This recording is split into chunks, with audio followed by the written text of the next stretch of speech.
ശ്രീ ശിവശങ്കർ, ഇവിടെ ഇപ്പോൾ എല്ലാവരും ചൂണ്ടിക്കാണിച്ചതുപോലെ ഒരു ഫ്രോയിഡിയൻ സ്ലിപ്പ് എന്നൊക്കെ പറയുന്നത് മാതിരിയാണ് ഇന്ന് BJP-യുടെ ഒരു പ്രചരണ ഗാനം വന്നത്. അഴിമതിക്ക് പേര് കേട്ട കേന്ദ്ര ഭരണ തന്ത്രം ഇന്ന് തച്ചുടയ്ക്കാൻ അണിനിരക്ക് കൂട്ടവേ എന്ന് BJP പ്രസിഡന്റിന്റെ പദയാത്രയ്ക്ക് കൂടെ ഗാനമായിട്ട് BJP-യുടെ ഒഫീഷ്യൽ പേജിൽ വരികയാണ്. അബദ്ധം പറ്റിയിട്ടായാലും യഥാർത്ഥ കാര്യം പറഞ്ഞു എന്നുള്ള മട്ടിലാണ് ഇപ്പോൾ ഇത് കേരളത്തിന്റെ ഒരു പൊതുവികാരം പ്രതിഫലിക്കുന്നതാണെന്നൊക്കെയാണ് നിങ്ങളുടെ എതിർ രാഷ്ട്രീയ കക്ഷികൾ പറയുന്നത്. കേരളത്തിൽ BJP-യെ സംബന്ധിച്ച് ക്യാഷ് ചെയ്യാൻ കഴിയുന്ന എന്തെങ്കിലും കാര്യം എന്ന് പറഞ്ഞാൽ മികച്ച നിലയിൽ വോട്ട് സമാഹരിക്കാൻ കഴിയുന്ന എന്തെങ്കിലും കാര്യം ഇപ്പോഴത്തെ രാഷ്ട്രീയ സാഹചര്യത്തിൽ ഉരുത്തിരിഞ്ഞിട്ടുണ്ടോ? സത്യത്തിൽ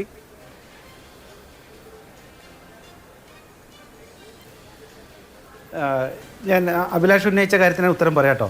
ഈ ചർച്ച വളരെ സൂക്ഷ്മതയോടെ പരീക്ഷിക്കുന്ന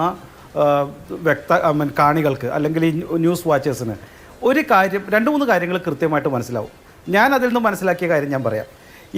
ഇവർ 3 പേരും, അതേപോലെ ഈ അരുണായാലും അബിൻ വർക്കിയായാലും ശ്രീ ഷാഫി ചാലിയമായാലും 3 പേരും പറഞ്ഞ കാര്യങ്ങൾ നോക്കൂ. ഒന്ന്, അരുൺകുമാർ എന്താ പറഞ്ഞത്? സഹകരണ ഫെഡറലിസം തകർക്കുന്നു. സഹകരണ ബാങ്ക് തന്നെ കൊള്ളയടിച്ച ഒരു പാർട്ടിയുടെ ആളാണിരുന്ന് ഇത്തരത്തിൽ പറയുന്നത്.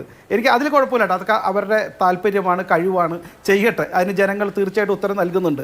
2, അദ്ദേഹം പറഞ്ഞത് അടുത്ത കാര്യം, പുൽവാമ വെച്ചുകൊണ്ട് കഴിഞ്ഞ തവണ ഞങ്ങൾ വോട്ട് നേടി, ഇത്തവണ അതാ ശ്രീരാമക്ഷേത്രം, CAA തുടങ്ങിയ കാര്യങ്ങളിലേക്ക് BJP ശ്രദ്ധ മാറ്റുന്നു. അപ്പോൾ ഇവരെന്താ ചെയ്യുന്നത്? ഞങ്ങൾ ശ്രദ്ധ മാറ്റിയാൽ നിങ്ങൾക്ക് ജനാധിപത്യപരമായി ജനങ്ങളെ ഉത്ബോധിപ്പിക്കുവാനും ജനങ്ങളെ കാര്യങ്ങൾ പറഞ്ഞ് മനസ്സിലാക്കുവാനും നിങ്ങൾക്ക് കഴിവില്ല എന്നാണോ നിങ്ങൾ തന്നെ പറയുന്നത്?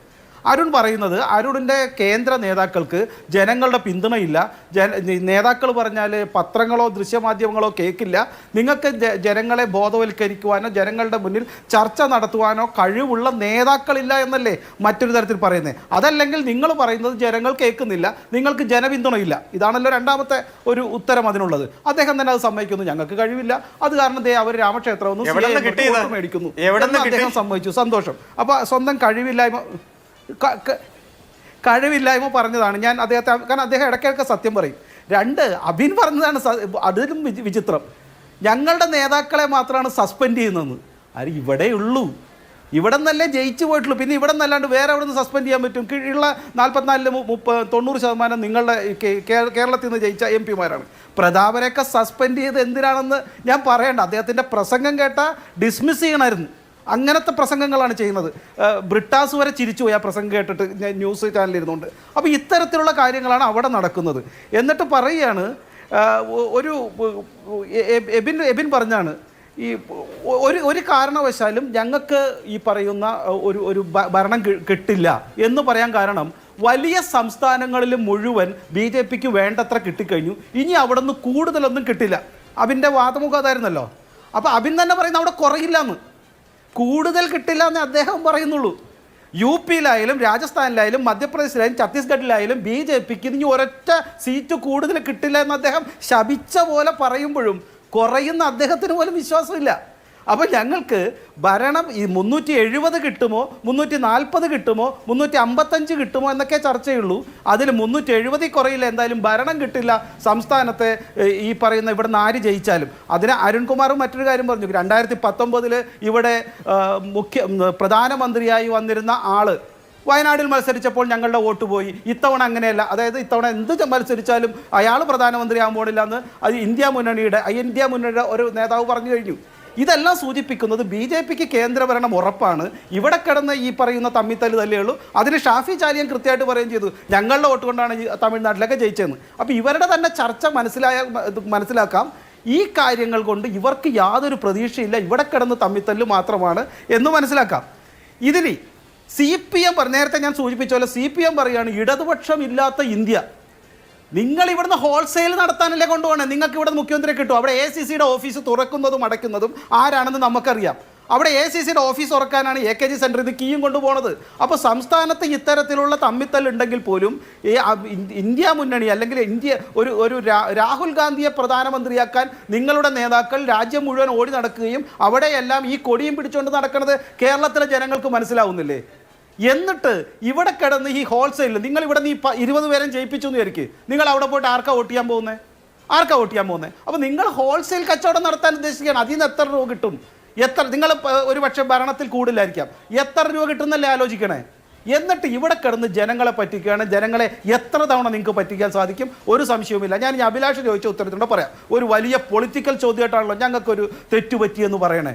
ഞാൻ ചോദിക്കട്ടെ, നിങ്ങൾ ഇത് ഉന്നയിക്കുമ്പോൾ ഈ അരുണായാലും അഭിനയാലും ഞങ്ങൾക്കെതിരെ രാഷ്ട്രീയമായി നിങ്ങൾക്ക് ഉപയോഗിക്കുവാനുള്ള രാഷ്ട്രീയ പ്രചരണ ആയുധങ്ങളില്ല.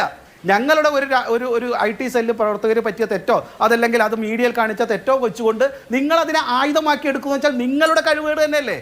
രാഷ്ട്രീയമായി ഞങ്ങൾക്കെതിരെ പ്രയോഗിക്കുവാൻ നിങ്ങൾക്ക് അഴിമതിയുടെ ആയുധമില്ല. നിങ്ങൾക്ക് അത്തരത്തിലുള്ള ആരോപണങ്ങൾ പോലുമില്ല. നിങ്ങൾക്ക് അതിനുള്ള ഇത്രയും 10 വർഷം പ്രവർത്തിച്ചിട്ടും നിങ്ങൾക്ക് അത്തരത്തിലൊന്നും കിട്ടാത്ത കാരണം ഈ ചെറിയ തെറ്റായ ഒരു ആരോപണം വെച്ചുകൊണ്ട് നിങ്ങൾ സായുജ്യമടയുകയാണ്. നിങ്ങൾക്ക് സ്വസ്ഥം കിട്ടുമെങ്കിൽ വളരെ സന്തോഷം, നിങ്ങളത് പ്രയോഗിക്കുക. നിങ്ങൾക്ക് കൂടുതൽ സീറ്റ് കുറയാനാണ് സാധ്യത എന്നാണ് എനിക്ക് തോന്നുന്നത്. ഒരൊറ്റ കാര്യം കൂടെ പറഞ്ഞ് ഞാൻ അവസാനിപ്പിക്കാം. CPM ആദ്യമായിട്ട് ഞങ്ങൾ കുറെ സ്ഥാനാർത്ഥികളെ നിർത്തിയെന്ന് പറഞ്ഞാൽ ഇത് അഭിലാഷ് ഞാൻ ഇതുകൂടെ പറഞ്ഞു നിർത്താം. ഇത് എപ്പോഴും ഇടതുപക്ഷത്തിൻ്റെ ഒരു രീതിയാണ്. അതിനെ മാധ്യമങ്ങൾ വളരെ ഉയർത്തിക്കാട്ടുകയും ചെയ്യും. ഞങ്ങൾ ആദ്യമായിട്ട് സ്ഥാനാർത്ഥിയെ പ്രഖ്യാപിച്ചു, ഞങ്ങൾക്ക് മുൻകൈ കിട്ടി. ഇതെല്ലാം കഴിഞ്ഞാണോ പറഞ്ഞാണ്. നമുക്ക് ഈ MBA പഠിക്കുമ്പോൾ ഒരു രീതിയുണ്ട്, every strength is A weakness and every weakness is A strength എന്ന് നമ്മൾ SWOT അനാലിസിസ് ചെയ്യുമ്പോൾ പഠിക്കാറുണ്ട്. MBA പഠിക്കാൻ ആൾക്കറിയാം.